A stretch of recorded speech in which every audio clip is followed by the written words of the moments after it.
Hola, ¿qué tal, amigas, amigos televidentes en Extra Plus? Un gusto saludarles, darles la bienvenida a esta edición de Adelante Nicaragua, edición en la que vamos a conversar con Carlos Emilio López, diputado, un luchador desde hace muchos años, lo conocimos a mediados de los 90, ¿será que nos conocimos, Carlos Emilio? Por ahí, principios de los 90, sí. con las organizaciones de derechos de la niñez, y eso te ha llevado a los derechos de la adolescencia, derechos de la mujer, derechos de la familia, derechos humanos en general. Gracias por estar con nosotros, gracias Carlos a vos Emilio. por la invitación. Este tema, derechos humanos, se está blandiendo a diestra y siniestra. Y entonces se está mencionando mucho el tema de los derechos humanos. ¿Era Nicaragua antes del 18 de abril un país violador de derechos humanos? ¿O cuál era el estado de los derechos humanos en Nicaragua antes del 18 de abril? Nicaragua, en los últimos 11 años, había venido construyendo un modelo político, jurídico, institucional que tenía como paradigma principal los derechos humanos. El Plan Nacional de Desarrollo Humano, las políticas públicas, los programas sociales, las leyes que aprobamos desde la Asamblea Nacional, desde el año 2007 hasta la fecha, tienen como centro a las personas, tienen como eje rotor los derechos fundamentales, los derechos civiles, los derechos políticos, los derechos económicos, los derechos sociales, los derechos culturales, los derechos de familia, todas las categorías, todas las familias, todas las generaciones de derechos humanos. Una visión distinta a la que tenía el plan de desarrollo que había impulsado el doctor Bolaño. En el gobierno de doña Violeta, en el gobierno del doctor Alemán y en el gobierno del ingeniero Bolaños, lo que existía era la estrategia de crecimiento económico y reducción de la pobreza. El centro de esa política pública eran los indicadores macroeconómicos. El centro, la prioridad, era la generación de riquezas para ser distribuidas en una élite. La preocupación era aspectos decorativos de la economía. Sin embargo, a partir del año 2007, que asume el Frente Sandinista, el gobierno, bajo la presidencia del comandante Daniel Ortega, cambia el paradigma y se empieza a construir el Plan Nacional de Desarrollo Humano. Y esa transformación no solamente es discursiva, sino que es una transformación que se puede evidenciar con cifras y que además el pueblo la percibe, la siente y la ha vivido todos estos años. Por ejemplo, en materia de Producto Interno Bruto, es el PIB. El PIB es la cantidad de bienes y servicios que un país produce en un año. En el año 2006-2007, Nicaragua tenía un PIB de un poco más de 7.000 millones de dólares. Al año 2016, Nicaragua tiene más de 13.000 millones de dólares, es decir, 6.000 más. Prácticamente se duplicó el Producto Interno Bruto en Nicaragua, gracias a la inversión económica, la inversión social, el estímulo a los pequeños y los medianos productores, la prioridad en desarrollar capital humano. Ya la prioridad no eran los aspectos cosméticos de la economía, sino la prioridad era habilitar las capacidades económicas de los sujetos productivos y la capacidad social de los titulares de derecho. Ese PIB global, que tiene una traducción en PIB per cápita, es decir, cuánto es el ingreso promedio que un nicaragüense recibe, en el año 2007 era de $1.300 al año. Al año 2016, Nicaragua tiene un PIB de $2.100 por persona, $2.100 per cápita, sí, por nicaragüense, es decir, se duplicó también. Así como hay un 100% de crecimiento del PIB nacional, también hay un 100% de crecimiento del PIB per cápita, y los grandes economistas dicen que cuando un país alcanza los $2.000 per cápita, es un país que ya está encarrilado para alcanzar niveles de desarrollo óptimos para su población, para superar la pobreza, etcétera. Entonces ahí estamos hablando de derechos económicos, derechos económicos de todo un pueblo, de toda una nación. Pero estos números, de alguna manera, no necesariamente reflejan toda la realidad. Es decir, sí te dan un panorama promedio, digamos. Pero una de las cosas que más se ha criticado, y no solamente en Nicaragua, en todo el mundo, es que la brecha entre ricos y pobres cada vez se hace más grande, que los ricos cada vez son más ricos y que los pobres son más pobres. En el caso de Nicaragua, hemos visto el tema de la reducción de la pobreza extrema y la reducción de la pobreza como tal, que son realidades, eso está. Pero en estos $2.000 per cápita, no todos los nicaragüenses estábamos en $2.000 per cápita. Había gente que llegaba a los $100, $150 si acaso. Y habían otros que pasaban los $10.000, $20.000, pues, entonces, de ingreso, lo que te da una diferencia muy, muy fuerte, pues. Sí. Este PIB anual y este PIB per cápita, PIB global y PIB per cápita es anual, ¿verdad? Es lo que tanto el país recibe en un año como lo que cada nicaragüense recibe en un año. Pero esa mejoría económica se traduce también en una transformación social de grupos, de sectores y de la población en su conjunto. Y un indicador para medir eso es precisamente el índice de pobreza general y de pobreza extrema. En el año 2005 nosotros teníamos un 49% de pobreza extrema. Llegamos al 2016 con un 24% de pobreza extrema, es decir, lo redujimos a la mitad. Y en materia o en el índice de pobreza extrema, en el 2005 teníamos 17%, al llegar al 2016 tenemos un 6%, es decir, también reducimos a la mitad tanto los niveles de pobreza como pobreza extrema, que son aquellos indicadores que te ubican alrededor de el nivel educativo de la población, la capacidad de ingreso, la capacidad adquisitiva, las posibilidades de las personas de acceder a las medicinas, de tener servicios de salud oportunos, entre otras, digamos, variables que se toman en cuenta para medir pobreza global y pobreza extrema. Es decir, hay una mejoría de los derechos sociales de la población. Y eso es el resultado de la inversión pública. Es decir, nosotros en el año 2006 los temas sociales no eran una prioridad.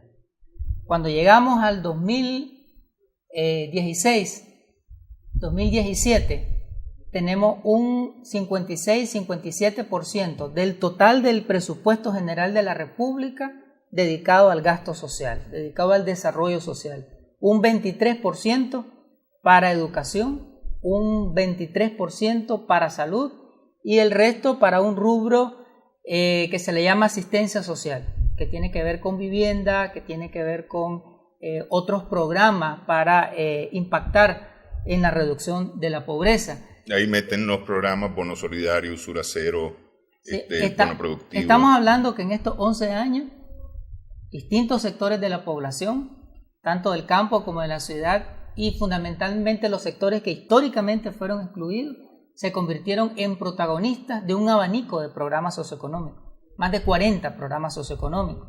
El programa Bono Productivo, el programa Hambre Cero, programa Usura Cero, Plan Techo, Calles para el Pueblo, Casas para el Pueblo, y una serie de programas en los derechos que vos mencionabas históricamente, pues estado vinculado.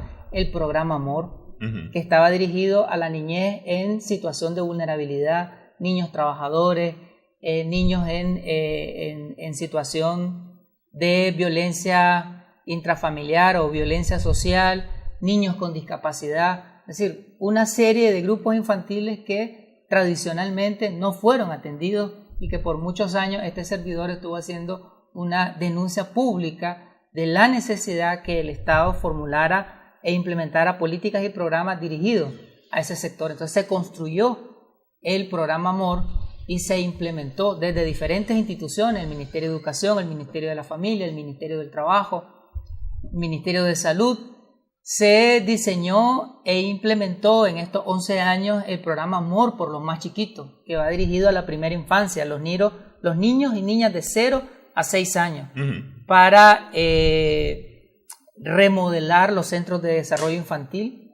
Se estableció como meta que en los 153 municipios del país hubiese al menos un centro de desarrollo infantil. Y si no, los CICO, los centros comunitarios. Exactamente, ese era otro componente del programa Amor por los más chiquitos, los CICO, en donde se da estimulación temprana, procesos de logopedia para que los niños puedan expresarse, puedan comunicarse de acuerdo a su proceso evolutivo en la edad, niveles nutricionales, aplicarles micronutrientes a los niños en los CICO y en los centros de atención infantil que están bajo la coordinación del Ministerio de la Familia. Es decir, todos esos programas vinieron a impactar en la reducción de la desnutrición infantil, en la mortalidad infantil, la reducción de la mortalidad infantil, de tal manera que en el año 2006 nosotros teníamos que 30 niños se morían por cada 1000 que nacían. Al año 2006 teníamos 14, ahora se ha reducido un poco más todavía, pero te estoy diciendo las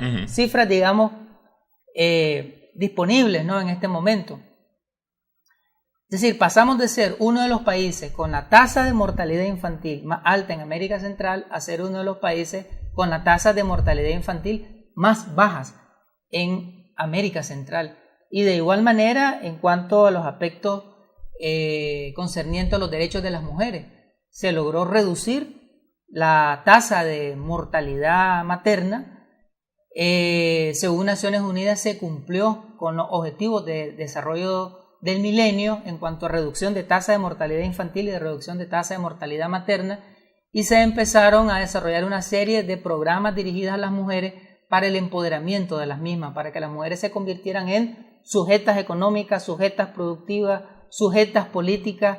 El Foro Económico Global en todos estos años ha ubicado a Nicaragua como uno de los países de mayor avance en materia del índice de equidad de género. Lugar número 1 en las Américas, es decir, por encima de los países de América del Norte, de América Central y de América del Sur. Y en los últimos 3 años lo había ubicado en el lugar número 10, después en el lugar número 9, y el último informe ubicó a Nicaragua en el lugar número 6 en materia de equidad de género, y tomaron en cuenta varias variables. Permítanme la repetición. Participación de las mujeres en los espacios de toma de decisiones, en los espacios de poder político. El 50% de las alcaldías del país, de las vicealcaldías y de las concejalías municipales y regionales son ocupadas por mujeres. El 50% de mujeres, un poco menos del 50%, en las diputaciones, en la Asamblea Nacional. En el caso de la bancada sandinista es más del 50%. Pero los otros partidos políticos que obtuvieron, menos que obtuvieron 1, 2, 3 diputaciones son hombres, ¿verdad? Porque hicimos una reforma a la Constitución, una reforma a la ley electoral y una reforma a la ley de municipios que establece que en todas las listas candidaturales debe de ir el 50% de mujeres y de hombres, y colocados de forma intercalada. Pero ellos hicieron sus análisis, vieron dónde tenían más posibilidad y en esos lugares pusieron a hombres. Entonces eso nos limitó ahí, digamos, de poder tener el 50%, pero estamos más o menos como en el 46% sí, de sillas, de curules, ¿verdad?, en la Asamblea Nacional ocupados por mujeres. Ok, pero ahí voy a hacer una pausa, pero aquí hay un asunto, hay formas de verlo, y entonces hay quienes miran el vaso medio lleno y hay quienes miran el vaso medio vacío. En el tema de mujeres, por ejemplo, el año pasado no fue un buen año para Nicaragua en cuanto, por ejemplo, a los femicidios o feminicidios. Y eso se le señaló a Nicaragua. En el caso de las adolescentes embarazadas, ¿no?, que ocupábamos un muy lastimoso cimero lugar en la cantidad de adolescentes en Latinoamérica embarazadas, ¿no? Ese tipo de cosas más que lo que está señalando vos, se han estado señalando en Nicaragua, por ejemplo, por tocar eso. Si querés, vemos eso un poco, regresar de una pausa en esta edición de Adelante Nicaragua.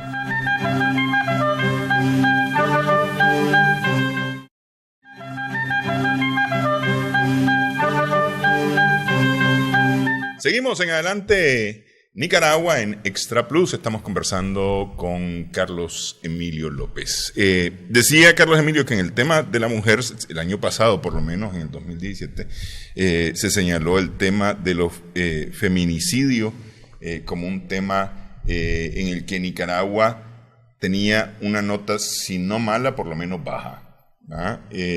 Igual en el tema de las adolescentes que resultaban embarazadas. Es decir, menores de 18 años embarazadas, ¿no? Incluso hasta niñas de 11 años se habían mencionado en un informe que salió el año pasado.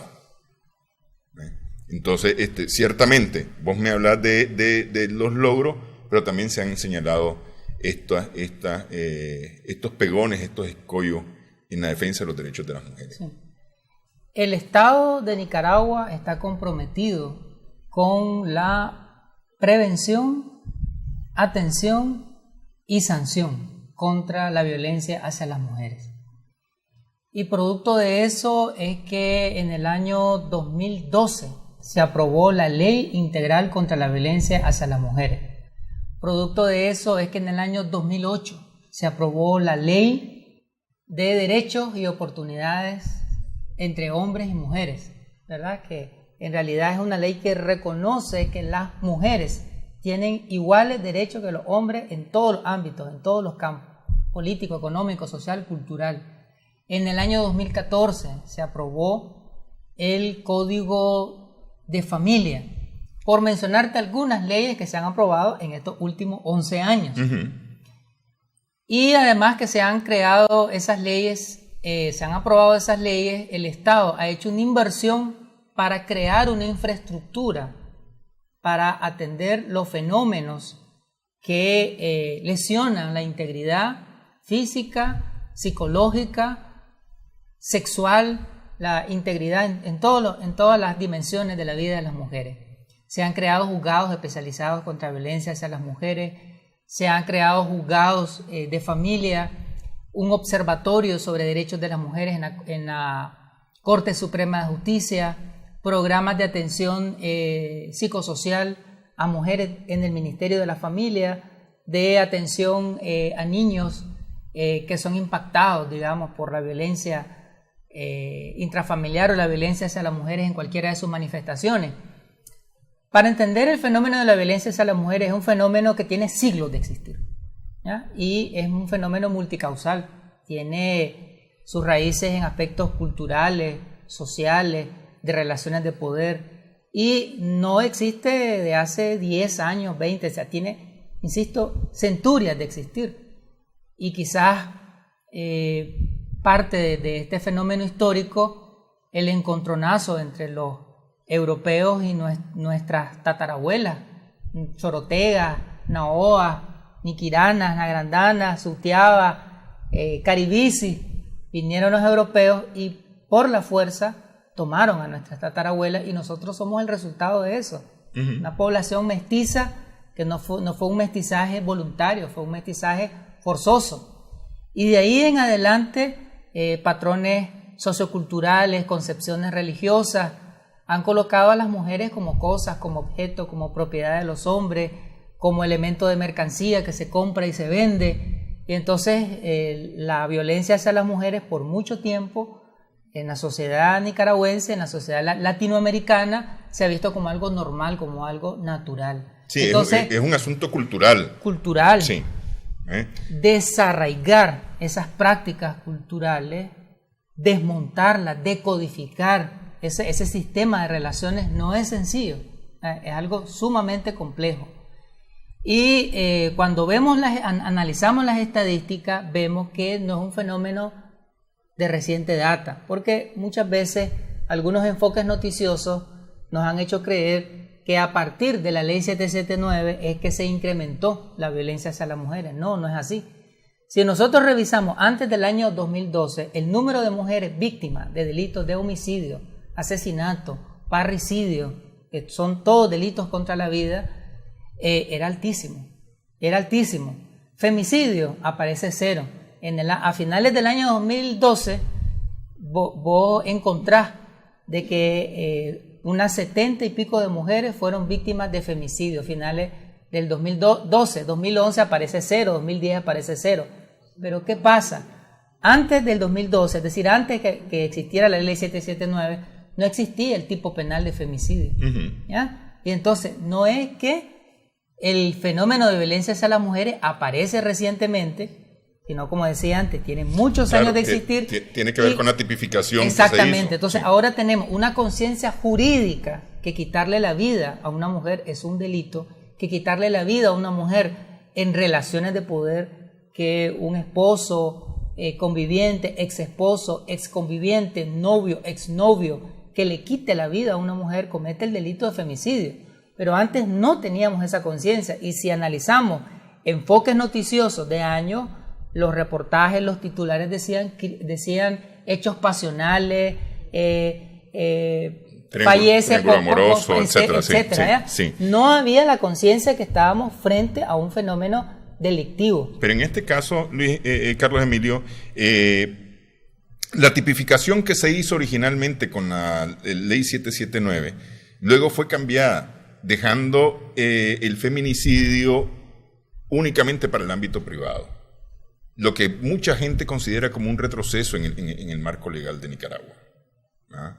Y a eso se le suma el hecho de la desaparición de la Comisaría de la Mujer, que eso era un avance enorme. Aquello que había empezado con alguna desconfianza de parte de usuarios y prestadores de servicio había alcanzado ya unos niveles de atención y de confianza entre los dos, de expertise, digamos, de los servidores y de las servidoras en la Comisaría de la Mujer, y al desaparecer, de repente las mujeres dicen: estamos colgados de la brocha porque no tenemos a dónde ir.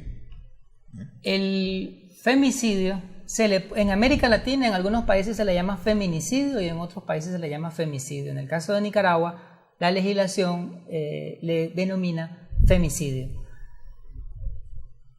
Inicialmente se conceptualizaba como el delito que se comete en el ámbito público o privado. Luego se hizo una reforma y se quedó circunscrito al ámbito privado, como decía anteriormente, de relaciones presentes, ¿verdad? O bien que se tuvo una relación con una mujer. Todo lo que implicaba que hubiera existido una relación personal entre ambos. Así es, una relación de cónyuge, si estamos hablando de un matrimonio, una relación de convivientes, si estamos hablando de una relación de unión de hecho, relaciones interpersonales, también dice la ley 779, es decir, relaciones afectivas, relaciones de noviazgo, es decir, en todo ese marco, no puede ser un novio o un exnovio, quien le quita la vida a una mujer está cometiendo delito. Es decir, pero definir el femicidio en el ámbito de estas relaciones, muchos países los tienen conceptualizado de esa manera. Es decir, no es que solo Nicaragua lo tiene, hay muchos países que lo tienen definido de esa forma. Sí, no, yo lo que digo es que para mucha gente fue un retroceso en la legislación. Depende de cómo se vea, porque el hecho de quitarle la vida a una mujer no es que quedó en la impunidad, puede ser juzgado a la luz de homicidio si es un hecho en donde se le quita la vida a una mujer, pero si además de que se le quita la vida hay saña o hay alevosía o hay un elemento de pago premeditado para quitarle la vida, entonces es un asesinato. Y el delito de asesinato, la sanción es mayor que el delito de femicidio. Es decir, no es que quede en la impunidad. No es que el hombre que le quita la vida a una mujer en el marco de una relación que no es la que mencioné anteriormente, puede ser un hombre que en la calle le roba a una mujer y producto de ese robo le quita la vida, o una relación vecinal o una relación de otro tipo que no sea la que mencionamos antes. Si le quita la vida a una mujer no es que quede en la impunidad, se le juzga o a la luz del delito de homicidio o a la luz del delito de asesinato, que insisto, la sanción es mayor que el delito de femicidio. Pero además de eso, hemos hecho en los últimos años algunas reformas a la ley 779 que han sido poco divulgadas en los medios de comunicación, que viene a proteger derechos de las mujeres. Por ejemplo, eliminamos cualquier medida cautelar para un hombre que es acusado de cometer un delito de violencia contra la mujer y de femicidio en particular. Es decir, un hombre que es denunciado, inmediatamente es detenido, procesado y no cabe una medida, digamos, de privación de libertad domiciliar u otro tipo de medida cautelar. Lo único que cabe es la privación de libertad. Es decir, un hombre que es acusado de violentar la integridad de una mujer física, sexual o quitarle la vida, lo único que cabe es detenerlo y el proceso judicial va a ser en detención. Es decir, eso es una reforma que le hicimos a la ley 779 después de su aprobación en el año 2012. También hicimos... Es decir, se considera el autor como una persona muy peligrosa. Así es, así es. Y eso cierra la brecha de impunidad, porque según las estadísticas de la Corte Suprema de Justicia en Nicaragua, el 80% de los femicidas que han sido acusados y procesados por femicidio están privados de libertad. Hay un 20% que no han sido privados de libertad por diferentes razones, y una de ellas es porque escapan, salen del país, se van por puntos ciegos, etcétera. Porque el proceso penal muchas veces es, digamos, el hombre no está en privación de libertad. Pero ahora, con esta reforma que hicimos en la Asamblea Nacional, inmediatamente que se da la acusación, que se presenta la acusación, es detenido, y eso va a cerrar, digamos, este pequeño porcentaje de hombres que no reciben una sanción penal.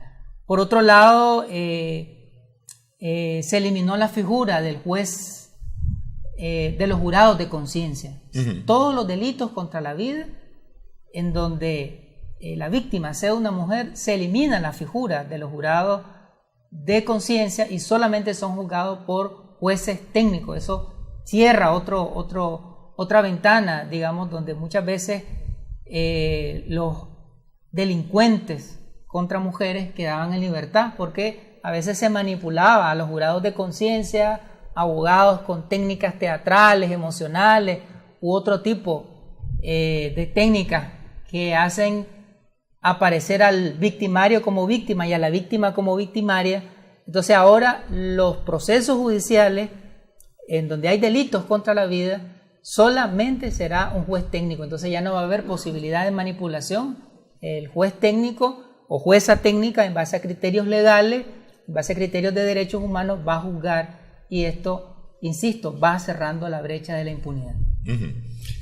Bueno, hacemos pausa nuevamente en esta edición de Adelante Nicaragua. Nos queda pendiente el tema de la Comisaría de la Mujer, en mi opinión es un tema toral, pues, porque tiene que ver mucho con los sentimientos de la gente, los sentimientos de las usuarias principalmente. Regresamos en breve, conversamos con Carlos Emilio López.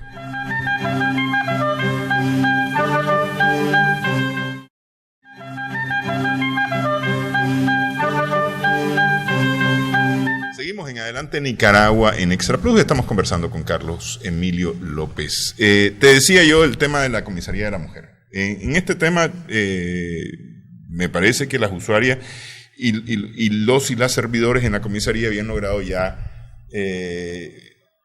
cierto nivel de confianza que permitía que eso funcionara muy bien.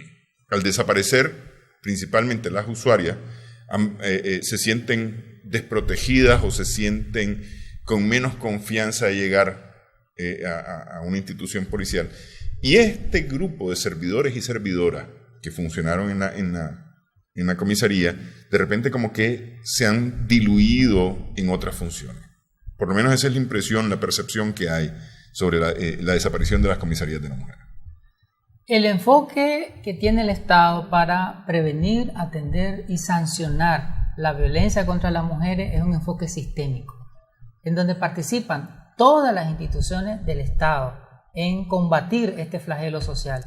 Cuando hablamos de prevención nos estamos refiriendo a educación, concientización, sensibilización, para desaprender todo lo que decíamos anteriormente, para desaprender eso que nos introyectaron desde nuestra niñez, que es normal, ¿verdad? Que te pega porque te quiere, o que te dio sopa de muñeca, ¿verdad? O es tu marido y tenés que aguantarlo hasta que la muerte lo separe. Es decir, todo ese tipo de mensajes que nuestras bisabuelas transmitieron a nuestras abuelas, nuestras mamás y nuestras mamás a nosotros, ¿verdad? Y que nosotros la hemos reproducido. Entonces, desaprender en hombres y mujeres, eso no es sencillo. En los hombres, para que no lo hagamos, que respetemos a nuestras novias, a nuestras esposas, a nuestras hijas, a nuestras compañeras de trabajo, y que las mujeres desaprendan eso, que no lo vean como algo aceptable o tolerable, sino que es un delito, requiere de mucha educación. Entonces ese es el componente preventivo.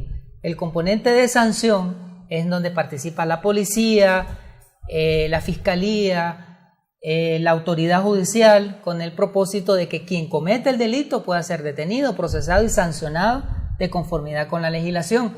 Y el componente de atención es darle un seguimiento especial a las víctimas de violencia, a las sobrevivientes de violencia, con el propósito de acompañarles en un proceso de reparación, de resarcimiento, de atención psicológica, afectiva, emocional, social, laboral, porque la violencia causa, así como es multicausal, los efectos también son múltiples, entonces se requiere una atención especializada. Entonces, en el campo propiamente de la judicialización, el sistema institucional del país, el sistema de justicia del país, ha venido trabajando, creando protocolos, manuales, para evitar la revictimización, para que los procesos sean ágiles, creando áreas especializadas en algunos casos. El Ministerio Público, por ejemplo, tiene una área especializada en género, de tal manera que los fiscales, los representantes del Ministerio Público tienen técnicas para no revictimizar a la mujer, para no hacerle varias entrevistas, para que no esté constantemente haciendo una y otra declaración, uno y otro testimonio, para más que una entrevista en donde se culpabilice, es una conversación en donde se tratan de capturar los elementos necesarios para presentarlos como prueba, ¿no? También la Defensoría Pública ha creado un área especializada, un área de familia, por ejemplo, en donde todo lo que tiene que ver con demandas de alimentos, con u otro tipo de asuntos de familia, se atienden en esa área especializada. Los juzgados, te decía de que hay juzgados especializados contra la violencia, no existían esos juzgados especializados. Antes la violencia contra la mujer se miraba en los juzgados penales ordinarios.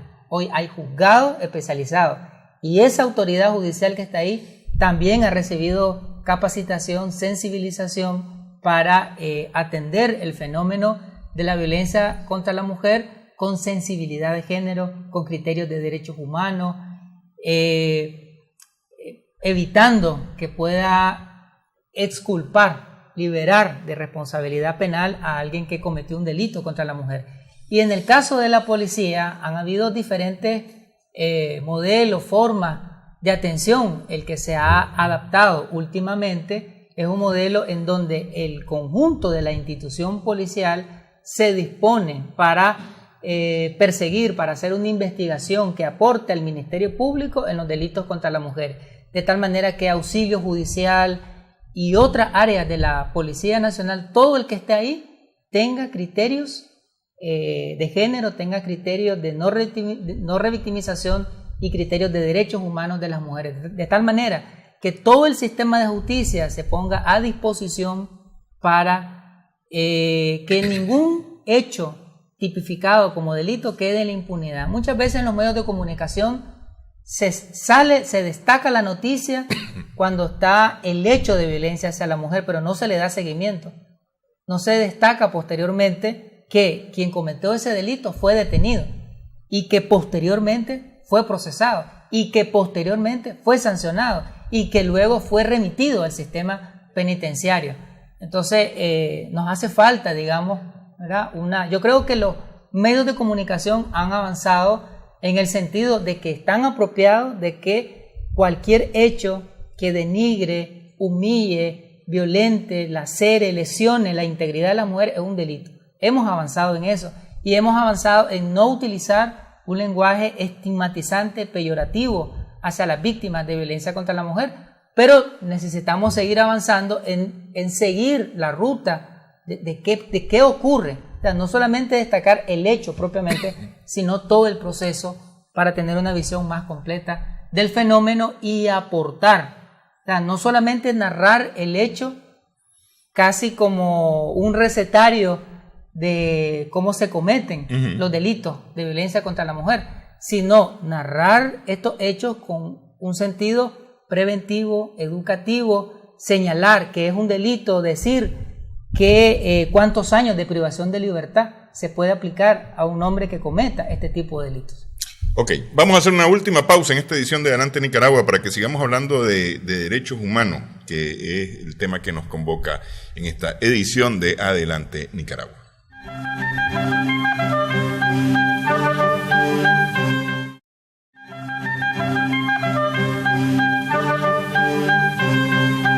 Seguimos en Adelante Nicaragua en Extra Plus. Estamos conversando con Carlos Emilio López. Entonces, Carlos Emilio, había una serie de hechos concretos y decíamos al inicio del programa que el plan de desarrollo que emprende Nicaragua con la administración del presidente Ortega está enfocado principalmente en el sujeto, en la persona, para lograr el desarrollo de la persona. Sin embargo, llegamos al 18 de abril y en el 18 de abril como que todo esto le hace blum y se cae de alguna manera. Y por supuesto el dedo inquisidor que señala a Nicaragua como un gran, y le lo ponen de esa manera, violador de derechos humanos. Efectivamente hubo un impacto, pero ese impacto que inicia el 18 de abril y que transcurre por aproximadamente 100 días, fue un intento de golpe de Estado, un intento de tratar de detener este modelo que venía construyéndose, que venía impulsándose y que venía dando resultados.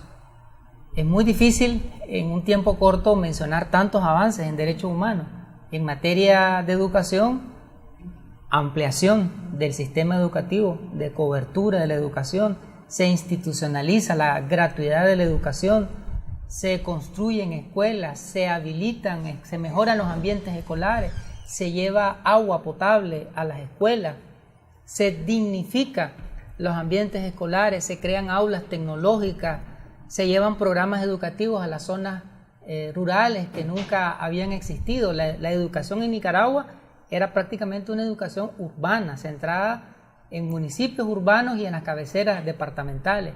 En salud se construye un modelo de salud familiar y comunitario, se amplía la cobertura de la vacunación y llegando casi al 100% de cobertura de vacunación, de universalización de las vacunas, y eso viene a reducir mortalidad infantil y una cantidad de enfermedades inmunoprevenibles. En materia de servicios básicos, en el 2006 teníamos una cobertura de electricidad del 54%, al 2017 una cobertura del 92% de electricidad, y asimismo crecimiento de la cobertura de agua potable, crecimiento de todo lo que tiene que ver con programas de saneamiento básico, de tratamiento de la basura desde las alcaldías, de limpieza, digamos, a nivel comunitario para prevenir enfermedades, etc.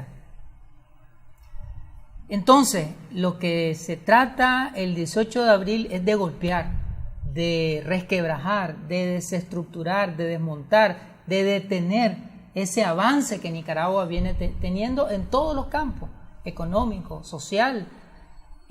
Uno de los países más seguros del continente, entre 6 y 7 homicidios por cada 100.000 habitantes, cuando en el 2006 teníamos 14, 15 homicidios, es decir, redujimos a la mitad el índice de homicidio. Organismos internacionales ubicaban a Managua junto con Quebec, junto con la capital de Canadá, Ottawa, dentro de las ciudades más seguras. Estas dos ciudades, estas dos capitales, las ciudades más seguras de las Américas y otros índices, digamos, que apuntan a grandes niveles de seguridad. Entonces, se trata de resquebrajar ese modelo que restituye derechos y que no solamente son reconocimientos nacionales. La OPS y la OMS había reconocido grandes avances en materia de salud y le había dado un premio al gobierno de Nicaragua en el seno de Naciones Unidas por avances en materia de salud, por la construcción de las casas maternas. La UNICEF, reconocimiento en materia de derechos de la niñez. La FAO y el relator de seguridad alimentaria, reconocimiento por la reducción de la desnutrición y de la inseguridad alimentaria en el país. La UNESCO, reconocimiento por reducción del analfabetismo.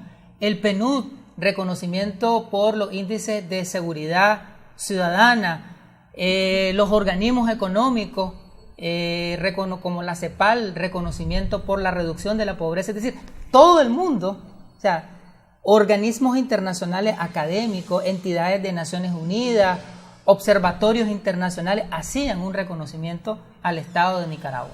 Entonces, no es posible que con un intento de golpe de Estado se quiera manipular y tergiversar esa situación de derechos humanos que durante todos estos años habíamos venido construyendo. O sea, no es posible que una policía que tiene reconocimiento, una policía que es solicitada por policías de distintos países, vecinos e inclusive no tan vecinos, no tan cercanos, para que fuésemos a dar un asesoramiento en materia de seguridad ciudadana, de un día para otro se convierta en una policía mala, desacreditada, etc. Entonces es tratar de golpear y tratar de derribar ese sistema político institucional con cimiento y con un eje transversal de derechos humanos, lo que se quiso hacer. Hemos superado esa situación de intento de golpe de Estado y vamos logrando recuperar paulatinamente el ritmo que teníamos, toda una situación que veníamos desarrollando desde políticas públicas para restablecer la paz que durante muchos años veníamos construyendo. Pero hay una parte, es decir, en esto del 18 de abril al final de julio, digamos, hubo una cantidad de gente que sufrió ya sea muerte o sufrió heridas, sufrió asedio, sufrió el mismo estado anímico le fue afectado por los hechos que habían, por las informaciones que habían. Es decir, en general la sociedad nicaragüense se vio afectada en sus derechos elementales, al grado que, es decir, aquí a las 5 de la tarde uno estaba guardado en su casa, ¿no? Perdías el derecho a estar en la calle, el derecho a trabajar mismo, y en este restablecimiento del que estás hablando de paz, no puede caminar si no hay justicia y no hay claridad sobre lo que ha ocurrido. ¿Cómo está ese proceso?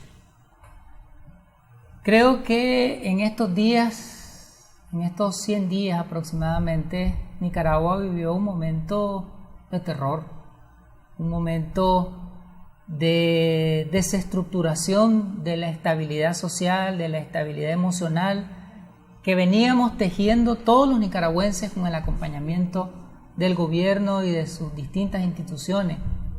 Y vimos cómo desde los tranques se cometieron una gran cantidad de violaciones de derechos humanos. Desde los tranques se violentó el derecho a la libertad de circulación y de movilización, porque los ciudadanos no se podían trasladar de su casa hacia su centro de trabajo. Se violentó los derechos del trabajo. Muchas personas perdieron sus espacios laborales producto de esos focos que se convirtieron en tranques de muerte. Desde ahí se cometieron delitos contra la vida, se violentó el derecho a la vida. Desde esos espacios se violentó el derecho a la educación, se suspendió el proceso lectivo regular de los subsistemas educativos, de tal manera que los niños, los adolescentes, los jóvenes se vio truncado en esos días el ejercicio de su derecho a la educación. Desde ahí se violentó la integridad personal de los nicaragüenses, se cometieron violaciones, abusos sexuales, se cometieron torturas, malos tratos, tratos crueles, inhumanos, degradantes y aterrorizadores, como dicen los instrumentos internacionales de derechos humanos. Se pintaron a nicaragüenses, se amarraron, se golpearon, se cortaron, se les cubrió de gasolina, se asesinó a algunos nicaragüenses desde esos espacios. Ahí están todos los videos, todas las imágenes que ellos mismos filmaban y que ellos mismos subían a las redes sociales. Quemaron a nicaragüenses con actos nunca antes vistos en la historia de Nicaragua, actos que dan la sensación de ser ritos satánicos, ritos fuera, digamos, de la cultura nicaragüense, y vimos una cantidad de armas circulando en esos tranques. Vimos a policías que se les quitó la vida, vimos a jóvenes sandinistas, dirigentes sandinistas que se les quitó la vida, y vimos pobladores que perdieron la vida en una situación de confrontación, ¿ya? La Policía Nacional, en su labor de restablecer el orden público, tomó algunas acciones, y en esas acciones de disparos hubieron pobladores que murieron. Entonces hay un planteamiento, casualmente en este momento hay una marcha en Managua exigiendo justicia, es decir, que se pueda detener, procesar y sancionar a todas las personas que cometieron esos delitos, y también que pueda haber reparación y que pueda haber resarcimiento para las familias víctimas de estos delitos. Esto que me mencionas ahora una parte de lo ocurrido, porque también hay protestantes que murieron en estos días, ¿no? Durante el periodo a partir del 18 de abril. Yo entiendo que el principal responsable es el gobierno, por cuanto el gobierno es el que vela por mi seguridad y vela por el respeto de mis derechos como ciudadano de este país. El hecho de que no haya justicia para uno y para otro, de una u otra forma, me parece a mí que deja al gobierno mal parado, porque él es el responsable de que justamente si vos me golpeas a mí y el sistema judicial no resuelve ese golpe, de alguna manera el Estado se hace responsable de la impunidad. No sé si me explico, la responsabilidad que tiene el Estado, y en este caso el gobierno, que es el que dirige el Estado, el ejecutor del Estado, en justamente la tutela de los derechos humanos. No sé cómo lo ves vos esto. Los derechos humanos son universales. Eso significa, eso tiene varias connotaciones. Uno, que todos tenemos derechos humanos. Toda la población tiene derechos humanos. Los derechos humanos no son patrimonio de un sector de la población. Y las entidades defensoras de los derechos humanos no pueden defender solamente los derechos humanos de un sector de la población. Por ejemplo, los informes de la CID son informes totalmente sesgados. O sea, en esos informes no aparece absolutamente nada referido a las quemas de las ambulancias, de los CDI, de las escuelas, de las alcaldías, de casas sandinistas, de edificios públicos. No aparece absolutamente nada de las personas que fueron detenidas y torturadas en los tranques, de los decenas de testimonios que hay de personas que fueron ultrajadas en templos católicos, lamentablemente, y ahí están los videos de personas que fueron torturadas delante de líderes católicos y lamentablemente también delante de líderes evangélicos. O sea, no aparece nada en los reportes de la CID sobre eso, no aparece nada de la sensación de secuestro, un secuestro colectivo, nunca antes visto en la historia de Nicaragua, que todo un municipio, un conjunto de barrios se sintieran secuestrados por un grupo de personas que impedían la movilización, que cobraban peaje, que amenazaban, que te pintaban la casa, que te iban a poner gatos muertos a la orilla, a la entrada de tu casa, y te decían de que si eras sandinista te iban a matar, que no salieras de tu casa, que habían listas circulando en las redes sociales de personas que iban a morir y que tristemente ejecutaron. Varias de esas amenazas le quitaron la vida a varios de los líderes que anunciaron en las redes sociales con anticipación que lo iban a hacer, o simplemente ciudadanos también que anunciaron antes en las redes sociales y que después lo hicieron. En los informes de la CID no aparece absolutamente nada sobre eso. Entonces los derechos humanos son de todas las personas, de todos los nicaragüenses. Y cumplir los derechos humanos es una responsabilidad de todos. Le corresponde al gobierno cumplir los derechos humanos, pero también le corresponde al ciudadano cumplir los derechos humanos, y le corresponde a la empresa privada, y le corresponde a la iglesia, y le corresponde a los medios de comunicación.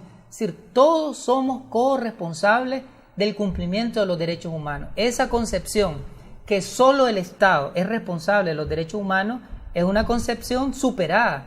En la Convención de Viena de 1993 se establece que el Estado, la persona, la comunidad, las empresas, los oligopolios, somos responsables de cumplir con los derechos humanos. Entonces el Estado debe de facilitar que se haga justicia para todos, efectivamente, sin excepción, para todas las personas, y reparación de daños para todas las personas que fueran víctimas, y sanción penal para todas las personas que sean responsables. Que sean responsables y que hayan cometido delitos. Todo aquel que infringió la ley penal, el código penal, debe de ser procesado y sancionado de acuerdo a las leyes nicaragüenses. Ok, quiero agradecerte, Carlos Emilio. Desafortunadamente el tiempo se nos vuela. Muchas gracias. Gracias por la invitación. Estamos aquí compartiendo. Un gusto haber platicado. Teníamos rato. Bastante. Sí. Gracias también a nuestras amigas, amigos televidentes por su sintonía aquí en esta edición de Adelante Nicaragua. Esperamos que el programa haya sido de provecho para usted.